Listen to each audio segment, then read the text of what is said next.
Ciao a tutti, benvenuti in questo nuovo video, in questo secondo video, perché vi ricordo sono 3 video uno dietro l'altro. Parliamo di telecamere da esterno, non wifi ma con la connessione 4G e pannello solare, quindi indipendenti. Se non avete visto il primo video andate a guardarlo, è proprio quello che ho caricato prima di questo, alla fine del terzo. Poi facciamo la comparazione e decidiamo, almeno secondo me, qual è la migliore delle 3. Oggi ne guardiamo una che si chiama Shivoya, marchio assolutamente sconosciuto, costa 160 euro perché costa 200 meno un coupon da 40, quindi non stiamo a parlare di caratteristiche eccetera, perché come vi avevo detto sono praticamente tutte uguali, cambiano per costruzione, qualche dettaglio, app eccetera. La spacchettiamo, la proviamo, facciamo tutte le prove del caso e ne riparliamo a fine video. Ok, telecamera solare, non richiede elettricità, non richiede cavi, ha l'audio bidirezionale, funziona col wifi e c'è come optional il 4G. Tenuta stagna, installazione semplice, insomma nulla di che. Qui abbiamo l'anteprima del prodotto che evidentemente esiste bianco e nero,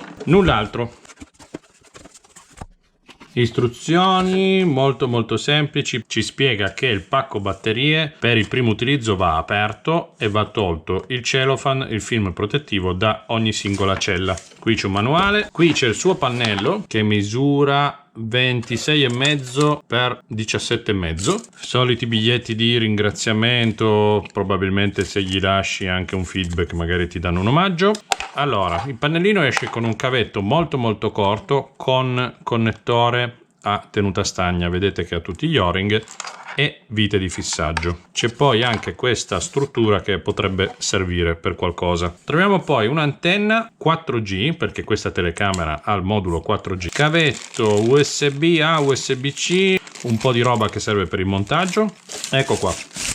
Qui c'è il pacco batterie, bisogna aprire tramite queste due viti, togliere il film, ma lo facciamo insieme. Qui abbiamo un cavo di prolunga maschio-femmina, qua è venuto via un o-ring che evidentemente andava qua. Qui abbiamo un sostegno regolabile per il pannello, perché la telecamera, come vedete, ha già la sua base.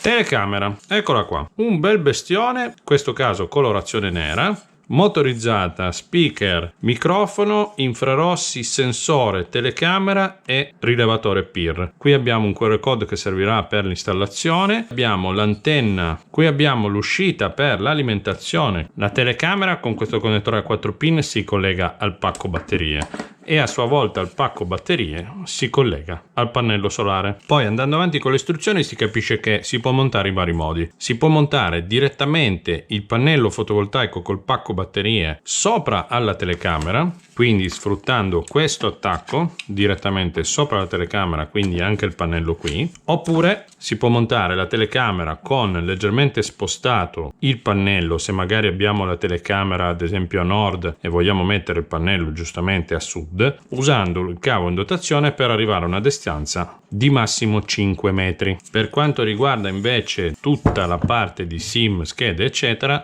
abbiamo tutto quanto qua sotto, quindi abbiamo lo slot per una micro SD, per la SIM, un pulsante e un connettore che non usiamo. Il tutto chiuso da questo sportello in gomma che non è il massimo, però calcolando che la telecamera rimane montata in questo modo e la parte bassa dovrebbe essere questa, lo sportello praticamente rimane quasi sempre sotto la coppiglia. Materiali.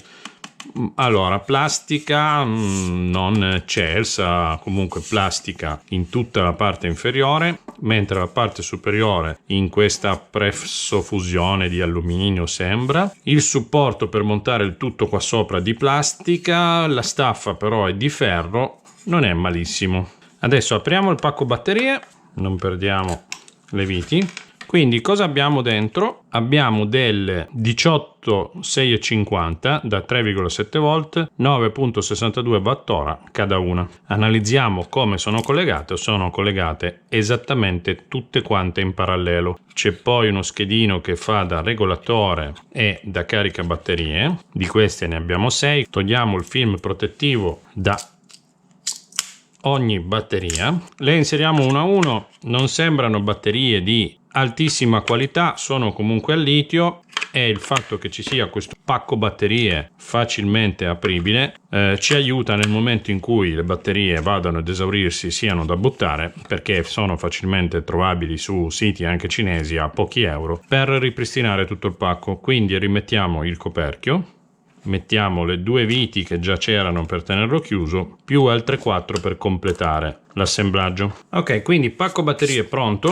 Passiamo alla telecamera. Io ci metto la mia SIM Verimobile che già avevo usato nel video del router 4G da usare in mobilità, che vi consiglio di guardare. Dunque, vediamo come si mette. Potrebbe essere così. Qui abbiamo anche la possibilità di mettere una micro SD per registrare quello che riprende la telecamera. Mettiamo anche una micro SD, quindi ha fatto clac, la SIM ha fatto clac, dovrebbe essere tutto a posto. Possiamo chiudere. Come si fissa? Semplicemente mollando questa vita inferiore, tiriamo via dalla staffa, che comunque almeno è trattata. Vedete, qui c'è l'interno con il cavo dell'antenna, il cavo di alimentazione che esce, l'agganciate alla staffa e avvitate la vite inferiore. La vite si può anche non togliere perché serve solo a fare da blocco. Poi ovviamente bisogna mettere l'antenna 4G avvitandola in questo punto, quindi rimarrà montata in questo modo con l'antenna verosimilmente in su.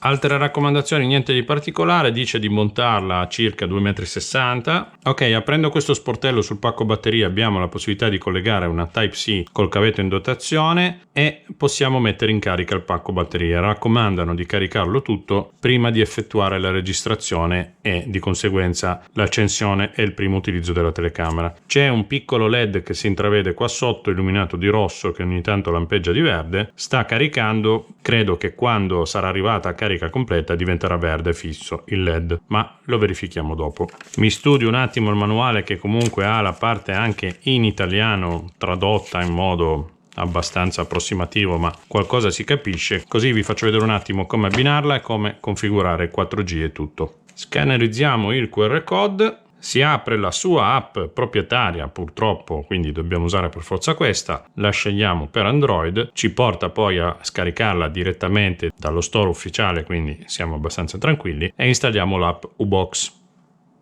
Ok, la batteria ha finito di caricare, il LED diventa verde fisso, l'ho collegata alla telecamera, la telecamera si è accesa. Quindi riprendiamo l'applicazione, facciamo aggiungi un dispositivo, non wifi, non relè, ma il dispositivo 4G, dice di mettere la SIM, installare l'antenna, quello che stiamo leggendo lo pronuncia anche a voce in inglese, la luce blu è accesa, andiamo avanti, chiede di scansionare il QR code che c'è sulla telecamera.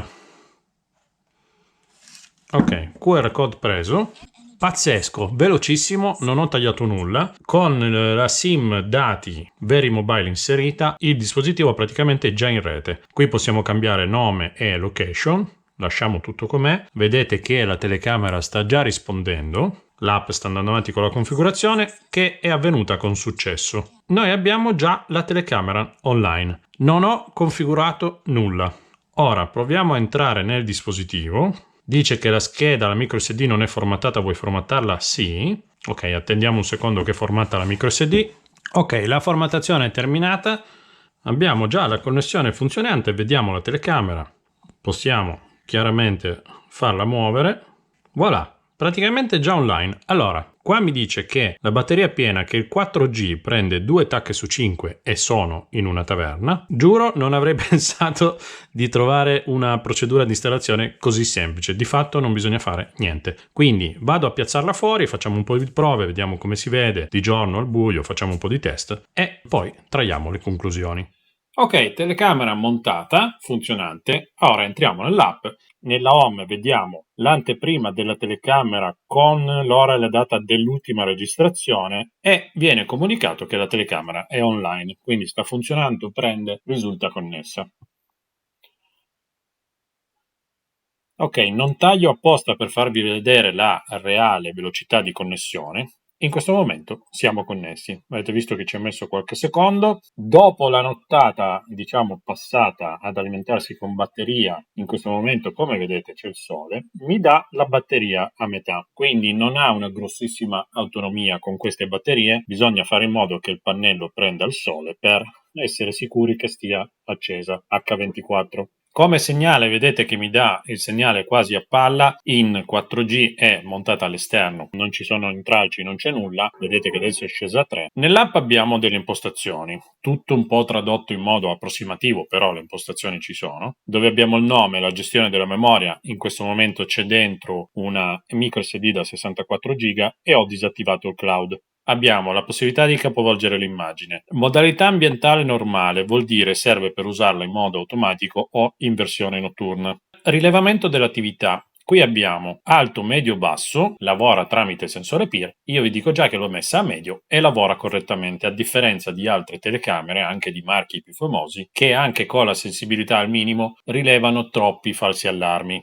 Impostazioni armate, qui in pratica sono delle programmazioni, quindi possiamo definire se registrare H24, se mettere dei programmi giornalieri eccetera per ridurre anche il consumo, quindi aumentare l'autonomia. Tempo di registrazione, ho impostato che quando c'è un allarme deve registrare 10 secondi, ma si può anche mettere 20-30 o registrare in continuo, chiaramente a discapito dell'autonomia. Allarme dispositivo serve a dare un avviso acustico quando viene rilevato il movimento. Non possiamo scegliere i suoni, registrare messaggi, eccetera. Possiamo solo accenderlo e spegnerlo. Frequenza 50 Hz, indicatore LED l'ho spento per comunque ottimizzare il consumo e non lasciare un LED acceso per nulla di notte.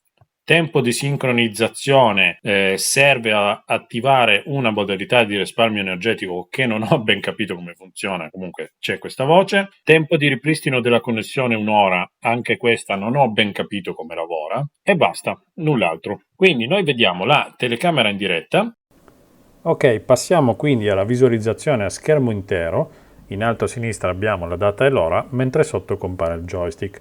Joystick che serve per inviare i comandi di movimento alla telecamera.